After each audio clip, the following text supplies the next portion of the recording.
Here's a great way to get your team bought in and understand the initiatives for 2021.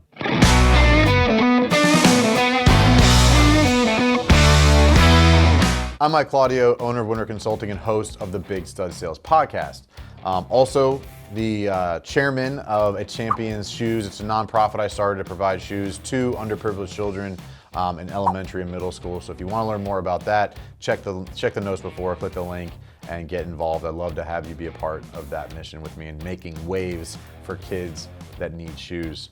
But ultimately, I'm a really big proponent of beginning of year kickoffs. It's something I did back in corporate America. It's something I've done with many businesses since then. So I'm gonna go over a quick outline of kind of what a day of a kickoff retreat would look like for you and your team. And depending on the size of your business, maybe it's you running it with your team, or maybe it's individual organizations or individual departments within your business doing this amongst themselves. But here is an agenda for a day that can be really utilized effectively to get your team on the same page, bought in, and a part of creating the plan for 2021.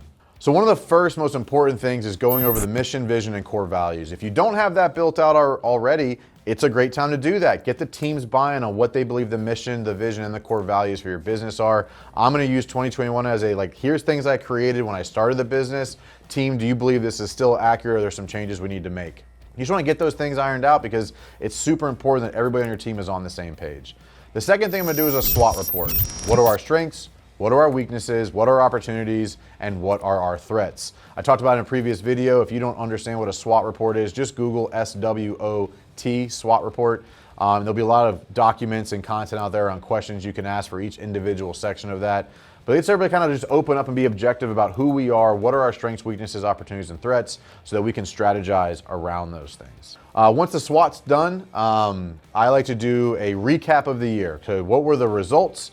What went well, what didn't go well for the individual parts of the business, right? So I have WinRate Consulting, WinRate Education, the Mastermind, the podcast, the YouTube channel, all the things that I did as an initiative this year. Let's look at the results. Let's talk about what went well, what didn't go well. Let's get feedback from everybody on that sort of thing about just basically, okay guys, here's what's happened over the last year, and let's get feedback from everybody from their perspective. So again, this could be you and your team, or it could be individual departments within your business doing this amongst themselves. Maybe those department heads will come together as more of a leadership retreat and bring back the information from their individual units. What I like to do in the afternoon, kind of the post-lunch, is kind of personal goal creation. There's about 9 different things I think that we need to focus on as individuals to basically lead our lives. And I'm gonna read them to you because I always kind of forget them in order, but here are the 9 things I think are super important when it comes to you helping your people be better stewards of their life so they can accomplish their own personal goals, their personal initiatives, and make that work-life harmony a lot better. So it's, what are your personal goals? What are your professional development goals? What are your business goals for you within the organization? Goals for your family, goals for your friends, goals for your hobbies. What are some goals you have for your home, your house? What are some physical goals you have, and what are some financial goals you have? Those are the 9 things I think go into living a very balanced, you might say, or a life of harmony between your work and life, your family, your friends, your hobbies, your work. Is your employees probably work really hard.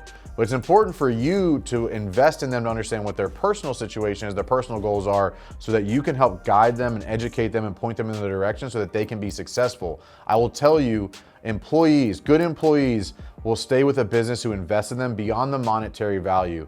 I will tell you, a lot of times somebody will leave a high-paying job because they're not happy, and being incredibly happy or making less money, but feeling more invested in as a person. So make sure that you understand those things about your individual people. Kind of after that, I like to do an innovation session where this is not a problem solving. We're not talking about last year. We're not really talking about next year specifically. We're talking about how could we innovate our ecosystem, our client experience, our invoicing, our social media, our intercompany communication, our external communication, our accounting, our marketing, what our email campaigns, our applications, our processes, our technology, whatever it is, as a team, let's say if we could do anything within our business, what would that look like? What are things that we would want to do differently, better, or improved? And just start creating the list. I mean, many of the initiatives that come up with are either not possible or not feasible at this time, but you're bound to find 5 to 6 to 10 things that you're like, man, we can implement this for sure. And you start to move those little itty bitty things and you get to like tweak and fine tune things along the way. It works really well in helping you continue to innovate your business and move the ball forward in a way that gets everybody's buy-in, which makes them even more likely to buy into implementing and being a part of the solution. And then the last thing I like to do of the day is basically goal setting for the business as a year. What are our goals? How do we plan to get there? What roles do I think we're gonna need? What roles are the players I have currently gonna play? And that way everybody gets on board with, okay, here's what we're gonna accomplish next year. So that's day one. Day two, I like doing some sort of a team building exercise.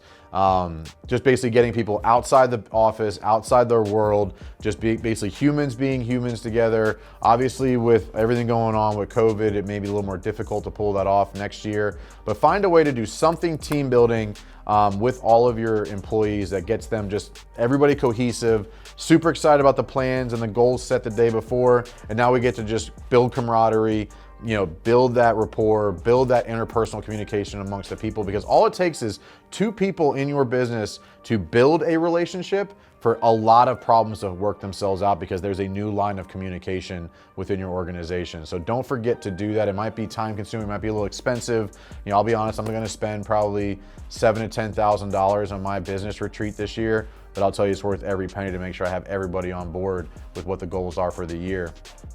And that little bit of blending my employees' personal goals with also their professional development and ways they can play a better role and more valuable role at the business helps them be happier, helps them be healthier, helps them be more valuable, it helps them make more money, and now everybody's winning.